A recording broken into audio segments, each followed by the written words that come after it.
दक्षिणी रूस के तगनोर नगर में 1860 को जन्मे अंतोन चेखव जी ने शिक्षा काल में ही कहानियाँ लिखना प्रारंभ कर दिया था। 19वीं सदी का 9वां दशक रूस के लिए बहुत ही मुश्किल भरा था। यह वो काल था जिस समय आज़ाद ख्याल का बोध मात्र से ही शासन के दमन की पीड़ा झेलनी पड़ती थी। इस समय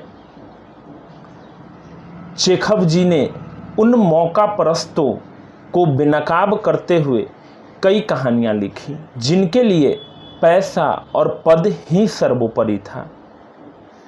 वैसे तो अंतोन चेखव जी विश्व प्रसिद्ध लेखक माने जाते रहे हैं, क्योंकि उन्होंने समाज में व्याप्त जो बुराइयां थीं, कुछ ऐसे वर्ग थे जो पैसा और पद को ही समाज का सबसे बड़ा पूंजी मानते थे। चेखव जी सारे संसार के चहेते लेखक माने जाते हैं। इसके पीछे यह कारण है कि इन्होंने सत्य को सर्वोपरि माना है। इनका मानना था कि सत्य ही सर्वश्रेष्ठ है। सत्य के प्रति आस्था और निष्ठा इनमें कूट कूट कर भरी थी। यही अंतोन चेखव जी की सबसे बड़ी धरोहर रही है। चेखव जी अपनी कहानियों के माध्यम से समाज के उन वर्गों को प्रदर्शित करने का प्रयास किया है जो केवल और केवल पद और पैसा का दुरुपयोग करते हैं। वे समाज में व्याप्त उन बुराइयों की ओर ध्यान आकृष्ट करने का प्रयास किए हैं जिसमें एक समूह के द्वारा समाज में लोगों को पीड़ा दी जाती है, लोगों को ठगा जाता है।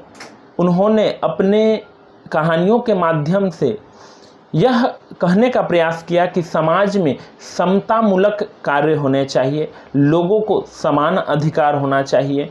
ऐसा नहीं कि हम पद और पैसे के दुरुपयोग करके हम किसी भी कार्य की सिद्धि कर लें, ऐसा नहीं होना चाहिए। चेखव की मुख्य कहानियां हैं गिरगिट, कलर की मौत, वानका, तितली, एक कलाकार की कहानी, घोंघा, योनिज, रोमांस, दुल्हन। प्रसिद्ध नाटक है वालिया मामा, सीगल, तीन बहनें और चेरी का बगीचा।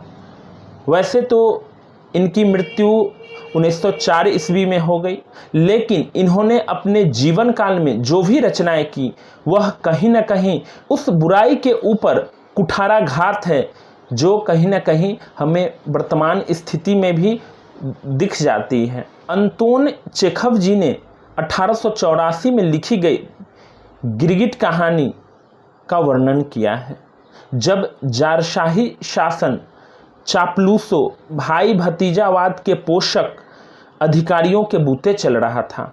परिणाम यह था कि वे कानून के या आम आदमी के पक्ष में ऐसी फरियाद का भी न्यायोचित निर्णय नहीं कर पाते थे जिसमें दोषी कोई मनुष्य बल्कि वहशी कुत्ता ही क्यों ना हो। शायद ऐसी शासन व्यवस्था के लिए ही संत कवि तुलसीदास जी ने कहा है कि समर्थ को नहीं दोष गुसाई, अर्थात सामर्थ्यवान की कोई भी गलती समाज नहीं स्वीकार करता है, क्योंकि जो समर्थवान लोग होते हैं अपने पद और पैसे के बलबूते सारे कार्यों की सिद्धि अपने पक्ष में कर लेते हैं और समाज मुंह देखता रह जाता है। यह कहीं ना कहीं हमारे समाज का एक कटु सत्य है जिससे हम लोग प्रत्येक दिन चिर परिचित होते रहते हैं।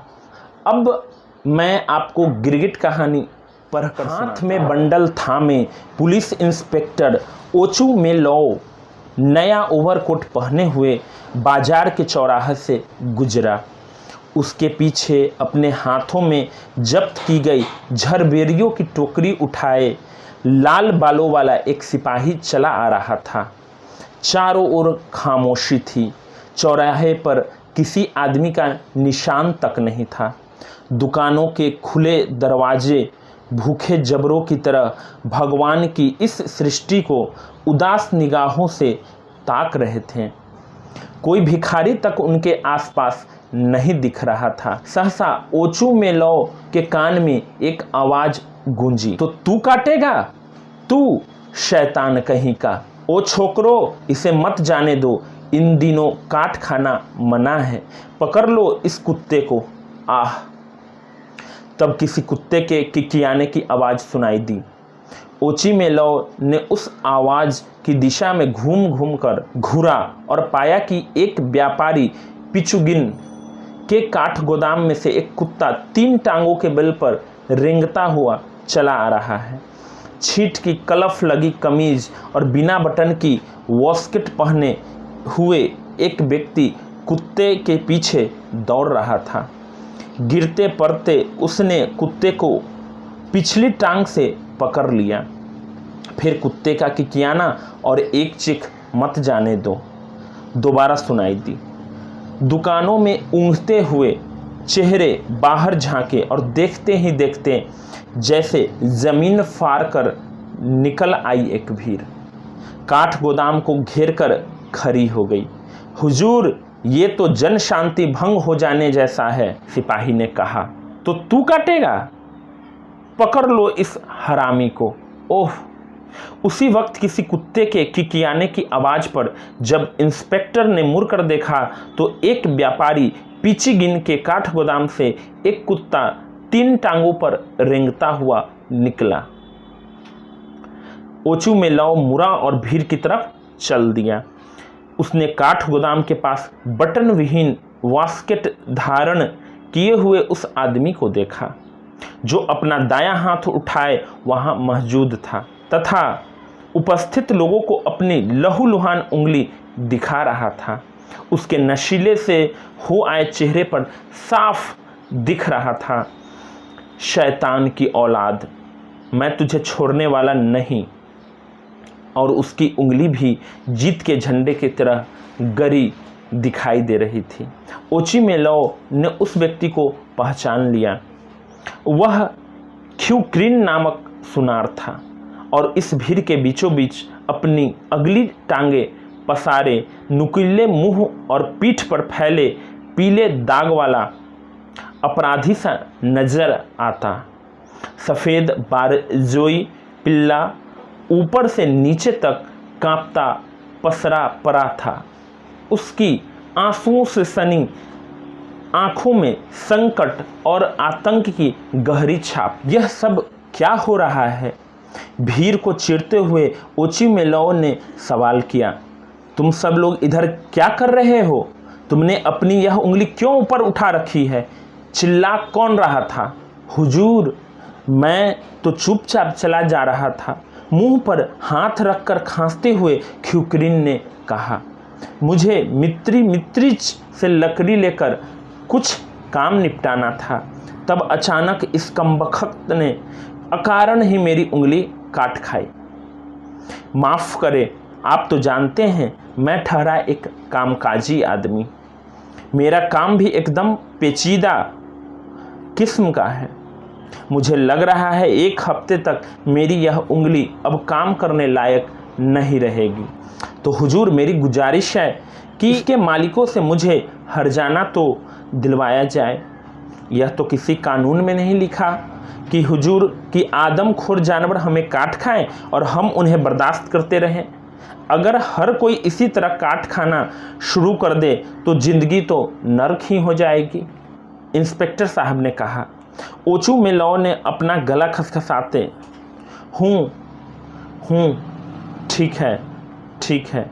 ओचू मेलौ ने अपना गला खखारते और अपनी त्योरियां चढ़ाते हुए कहा, ठीक है, यह बताओ कि यह कुत्ता किसका है?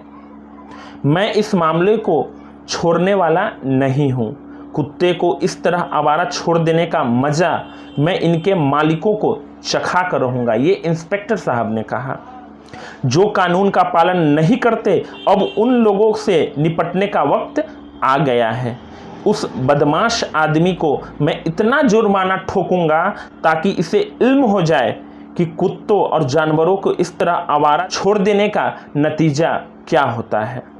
मैं उसे ठीक करके ही रहूँगा। तब सिपाही की तरफ मुड़कर उसने अपनी बात जारी रखी। एल्दीरिन, पता लगाओ कि यह कुत्ता किसका है और इसकी पूरी रिपोर्ट तैयार करो। इस कुत्ते को बिना देरी किए खत्म कर दिया जाएगा। शायद यह पागल हो, मैं पूछ रहा हूँ आखिर यह किसका कुत्ता है?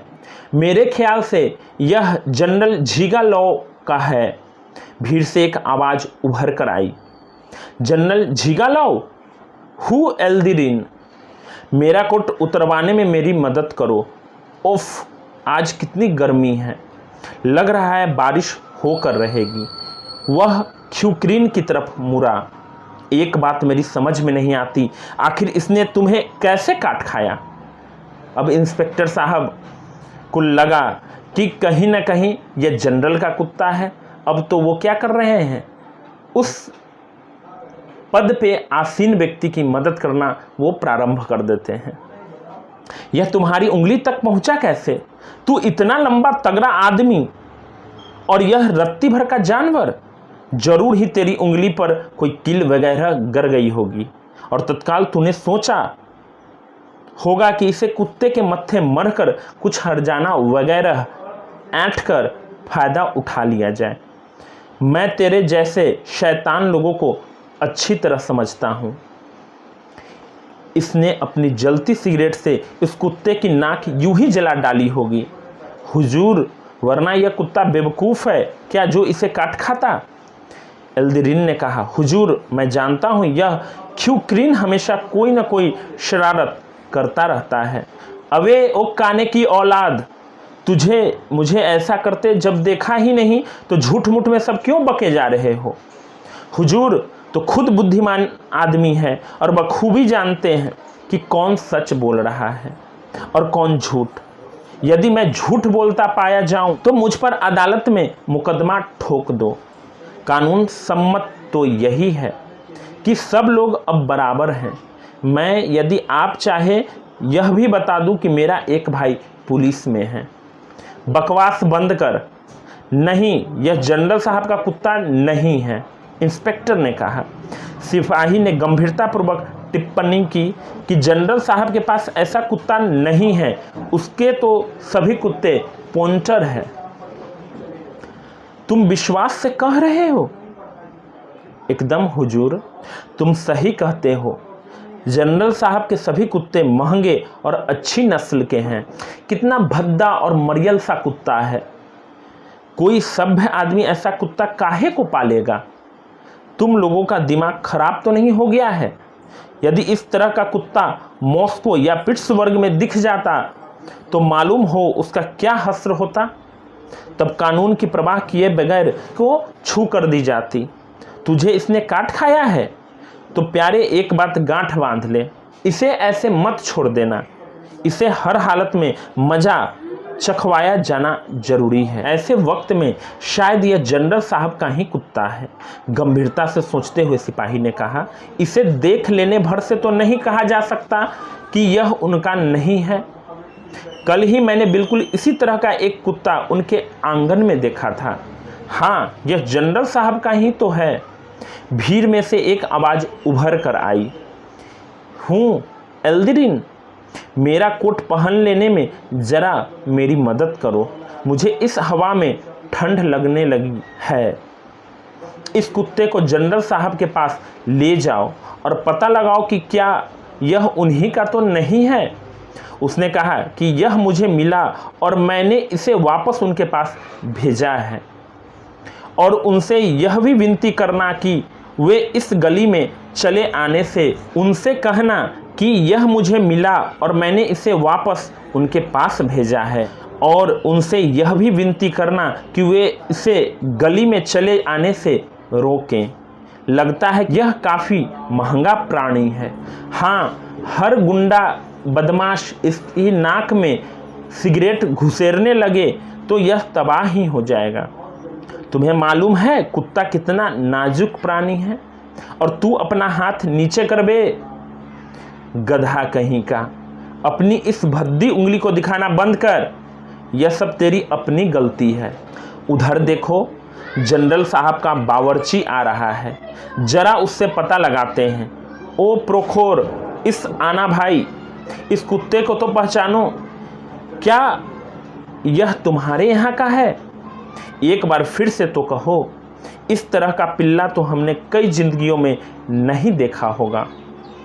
अब अधिक जांचने की ज़रूरत नहीं है, ओचुमेलाओ ने कहा। यह आवारा कुत्ता है, इसके बारे में इधर खड़े होकर चर्चा करने की ज़रूरत नहीं है। मैं तुमसे पहले ही कह चुका हूँ कि यह आवारा है तो है, इसे मार डालो और सारा किस्सा ही खत्म हो जाएगा। यह हमारा नहीं, प्रोखोर ने आगे कहा, यह तो जनरल साहब के भाई का है, जो थोड़ी देर पहले इधर पधारे हैं। अपने जनरल साहब को बारजोइस नस्ल के कुत्तों में कोई दिलचस्पी नहीं है, पर उनके भाई को यही नस्ल पसंद है। क्या क्या क्या क्या जनरल साहब के भाई साहब पधार चुके हैं? व्लादिमीर इवानिच आह्लाद से सन आए अपने चेहरे को समेटते हुए। ओचुमेलाओ ने हैरानी के भाव प्रदर्शन के साथ कहा, कितना अद्भुत संयोग रहा, और मुझे मालूम तक नहीं अभी कुछ दिन रुकेंगे। हाँ, यह सही है। तनिक सोचो, वे अपने भाई साहब से मिलने पधारे हैं और मैं इतना भी नहीं जानता। तो यह उनका कुत्ता है, बहुत खुशी हुई। इसे ले जाइए, यह तो एक अति सुंदर डॉगी है। यह इसकी उंगली पर झपट पड़ा था। हा हा हा, बस बस, अब कांपना बंद कर भाई। गर गर, नन्हा सा शैतान गुस्से में है। बहुत खूबसूरत पिल्ला है। प्रोखोर कुत्ते को संभालकर काठ गोदाम से बाहर चला गया। भीड़ ख्यूक्रीन की हालत पर हंस दी। मैं तुझे अभी ठीक करता हूँ, ओचुमेलाओ ने उसे धमकाया और अपने लंबे चोंगे को शरीर पर डालता हुआ कहा। बाजार के उस चौराहे को काटकर अपने रास्ते पर चला गया।